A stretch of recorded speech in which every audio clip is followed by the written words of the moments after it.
JBNN keep you informed. I'm Michelle Jones. Before we get into the news, please remember to like, subscribe, leave a comment, and share the news with someone today. Now on to the news. 1 dead, 3 injured in St. Mary crash. A man was killed in a 3-vehicle collision on the Tower Isle Main Road in St. Mary early Monday morning. The accident left 3 other individuals injured. The dead man has not been identified. However, the police said it was the driver of the 2012 Toyota Corolla Axle motor car.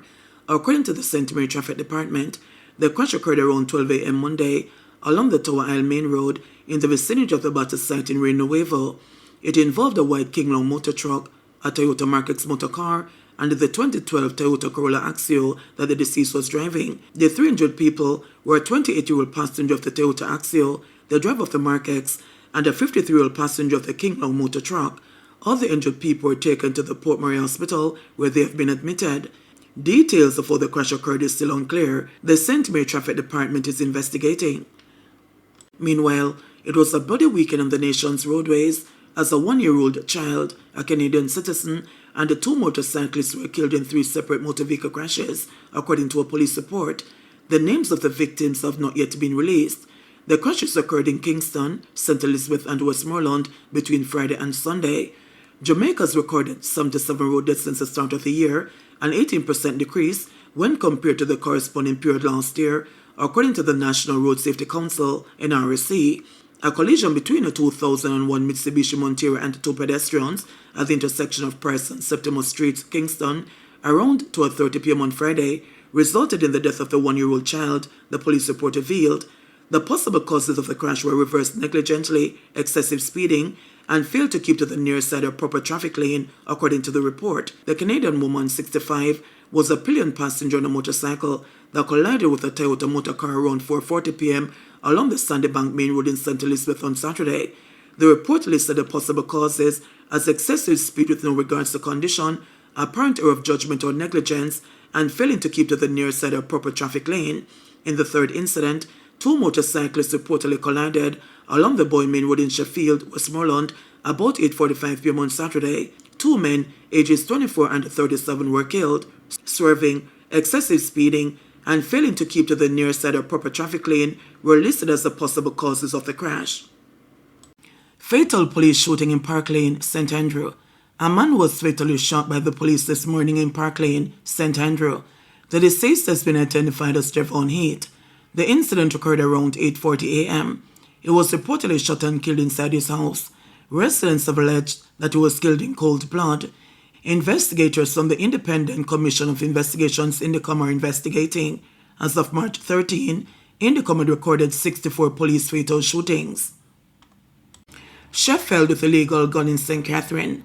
A 26-year-old man was arrested in St. Catherine on Sunday following the seizure of an illegal gun and several rounds of ammunition. According to reports, around 8:50 a.m., personnel from the St. Catherine North Police Division conducted an operation in St. John's Heights, during which a P80 9mm pistol, affixed with a magazine containing 12 rounds of 9mm cartridges, was seized. The man, who is a chef, was taken into custody on suspicion of possession of a prohibited weapon and unauthorized possession of ammunition. The Spanish Town Criminal Investigation Branch is investigating the matter. Clarendon man charged for stabbing driver at Linstead Bus Park. 55-year-old Washington Johnson of Johnson District in Crosshill, Clarendon, has been arrested and charged for stabbing a bus driver during an argument at the Linstead Bus Park in St. Catherine. Johnson has been charged with wounding with intent. A court date is being finalized. According to reports, at about 3:15 p.m. on Tuesday, March 4, Johnson, the 54-year-old, complainant, were at the bus park when an argument developed.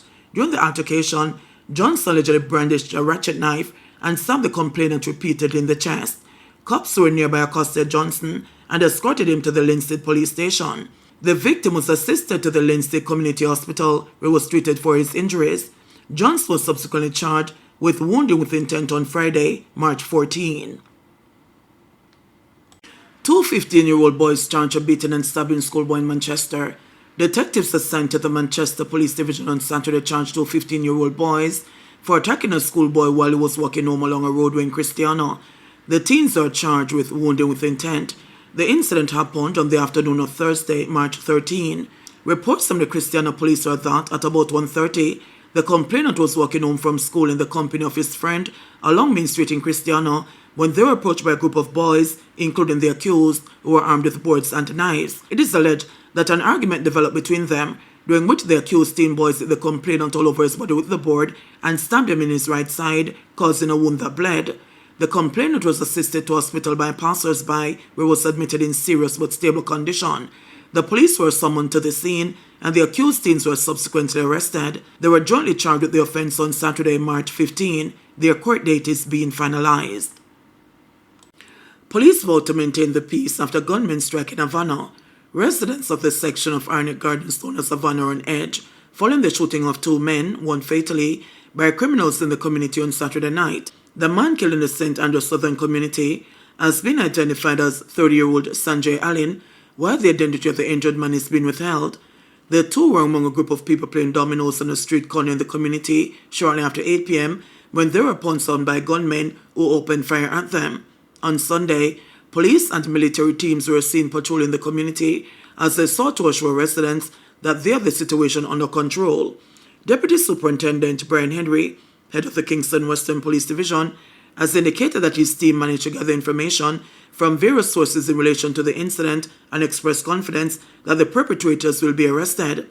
Henry noted that Havana and other sections of the division have been experiencing relative peace since the start of 2025 and said the police are working assiduously to ensure the residents are able to exist in a peaceful society. Residents said the area where the shooting took place would usually be buzzing with life on a Sunday as people would congregate to watch sports on a large screen television or play dominoes and other games. But this time, it was watchful residents who peeped from nearby premises as if they avoided the crime scene. The two of them are playing domino, and basically a man run up from down the road and come up here come fire shot. The man them come from down the road in a mask. Now we have one man dead and the next one shot in a leg, one male resident said. Right now, as you can see, today is Sunday morning and it's supposed to be busy, but not now go on. The place stagnant and everybody just go and look. It is puzzling because no one now go on. The other man them they out there lucky because them running the shot start bus.